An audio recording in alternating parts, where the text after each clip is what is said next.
two updates with Binance. Yeah. Binance was fined, and then there was something else that is looking like you can't use Binance as in Nigeria, but it seems that is false. So Bolu is going to give us a rundown of that before we do a few discussion on it. All right. So yes, like you said, two things happened. The first thing is Binance was reportedly fined 10 billion naira because they were profiting from what regulators or authorities describe as illegal transactions. But I mean, the person who said Binance will be fined 10 billion has later come out to say it was just speculation and they were not actually fined by the government. So that's the first thing. The other thing is Binance is stopping naira services, and this does not mean that Binance will stop working in Nigeria. It just means that you won't be able to use naira on the platform. Like there won't be anything like naira on that platform. So before, so when it comes to using crypto platforms, right? There's usually two things you do. Mm-hmm. So you want to go on ramp or you want to go off ramp. So going on ramp simply means you want to go from fiat, right, which is naira, into crypto, right? Or you're already into crypto and you need to go back to naira. So those are the two things you do. So to go on ramp, you usually need to sell, like I have naira, so I need to buy crypto, right? Mm-hmm. So before you could do that on Binance, there are a number of ways to do that. You could go on the platform, go to the P2P section, find someone who is willing to sell cryptocurrency, and then give the person your naira. They give you cryptocurrency, and then you maybe trade or do whatever it is that you want to do. And then you want to go off again, you could do the same thing, right? So Binance is saying, all right, so you can't do that again, right? You can't also deposit naira, because before it was possible to deposit naira on the platform, right? You can't also deposit naira.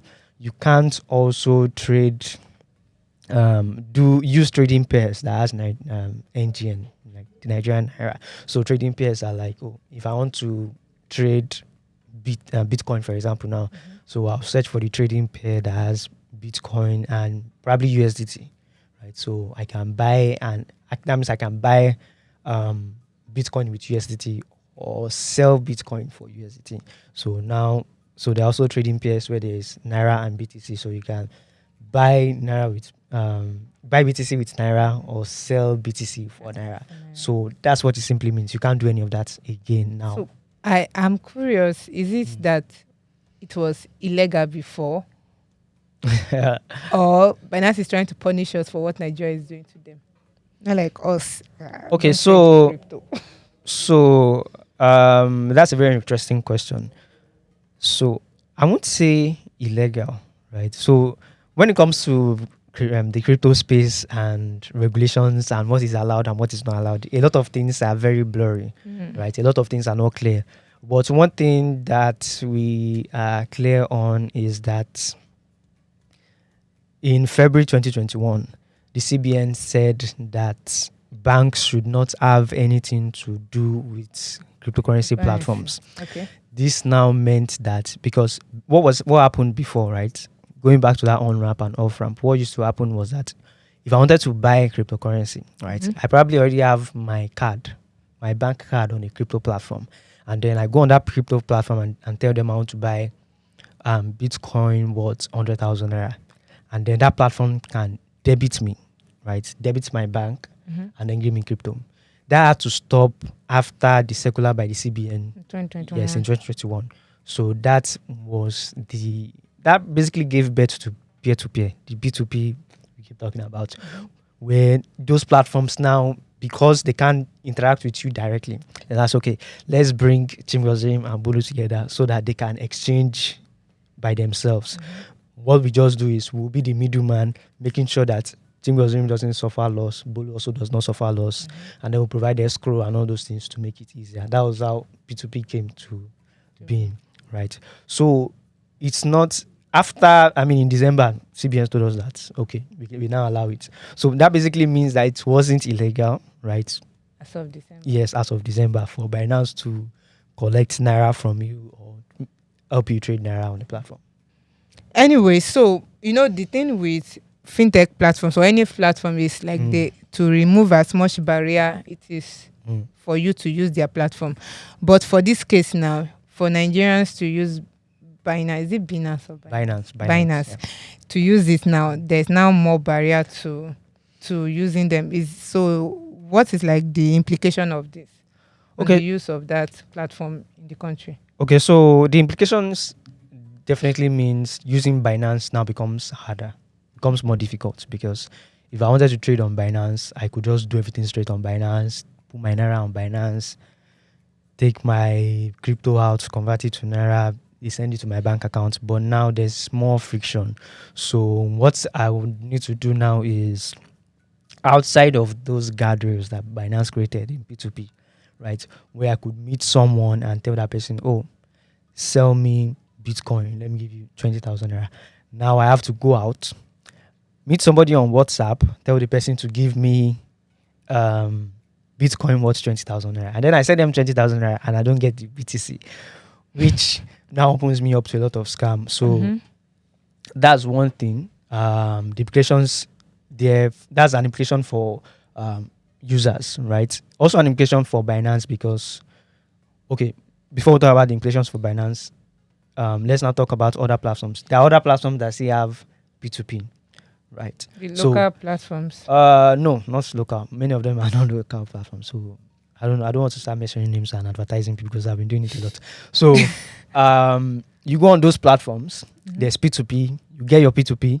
Now you have to you get your BTC, right? You meet someone there. Those platforms will provide you like a safe place to like trade. Okay. And then you get your Bitcoin, and now it now means that if you want to now trade it, you now have to take it from that platform, send this back again to Binance, and now trade on Binance, and then you trade on Binance. You want to turn it back to naira, you send the crypto back to those platforms.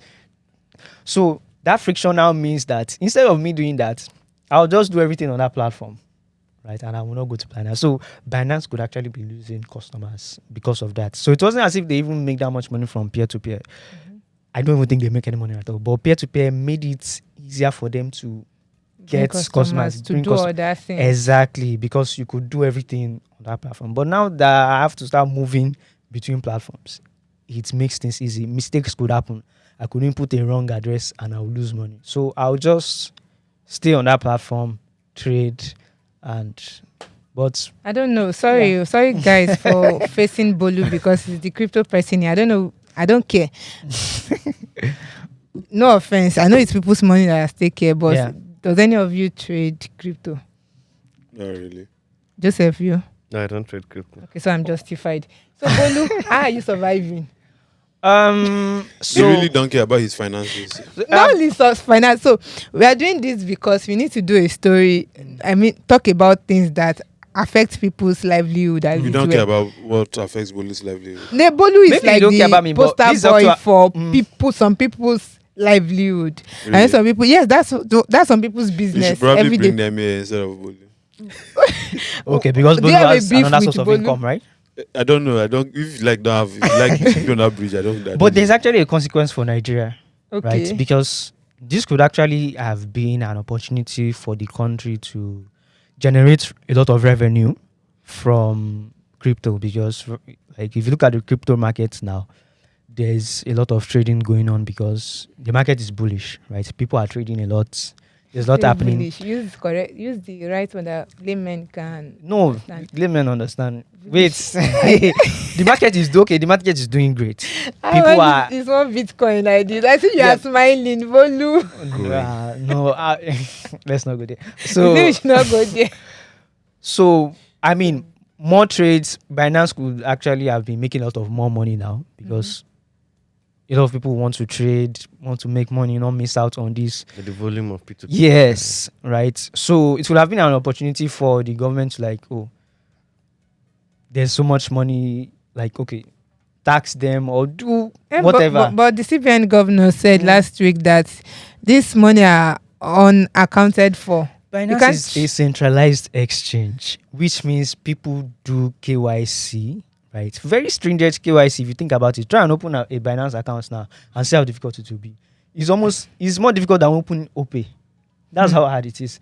They have KYC. It's not the collection. They have, so it is not as if if you work with them, you can regulate them, identify, okay, which money is going where, who is doing what, how much are they transacting, right? You can easily get this information from them. It's also blockchain. Blockchain is free for anybody to.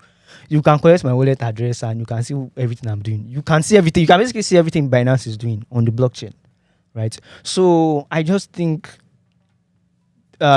whatever is going on between CBN and Nigeria and the crypto space right now, they should fix up. There needs to be a lot of communication going on, and I I hoping think for the best. there are two things to note about like what's happening like in the crypto space.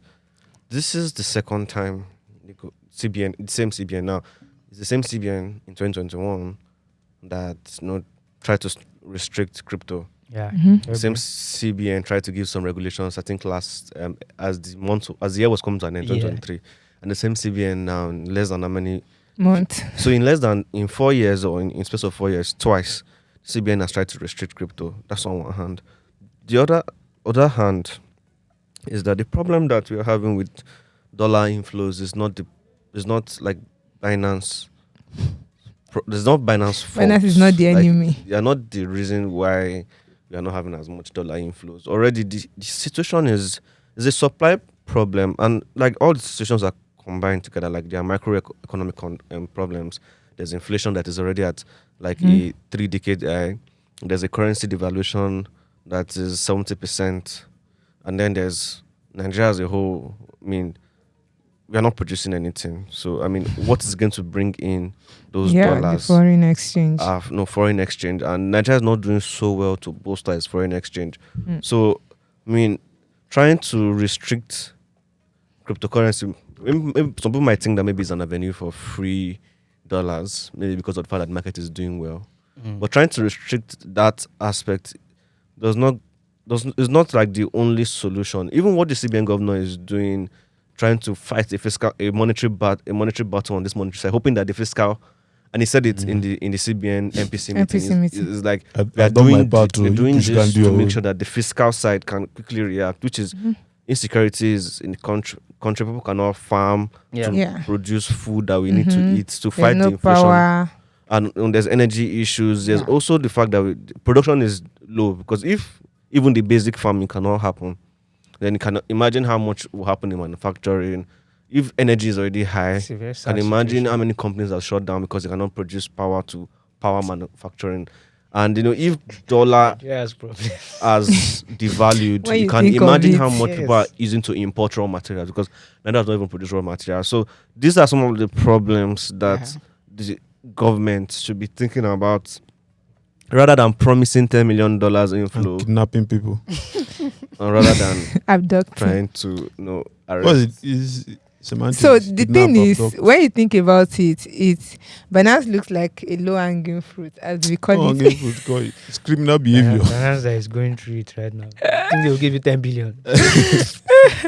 So we just hope that it gets to a time where things like this, like allowing crypto to have it play, it's here to stay. There's nothing you can do about it. Find a way Once the young population in a country have embraced something, to get it out of their hand, it's going to take a long time, if ever it will happen. Can't get it out of my own hand. Bolu speaking for other crypto enthusiasts out last week there. you're trying to commit yourself, they will pick you up. To listen to the full episode of this podcast, visit podcast.techpoint.africa or search for Techpoint Africa Podcast on your favorite podcast platforms.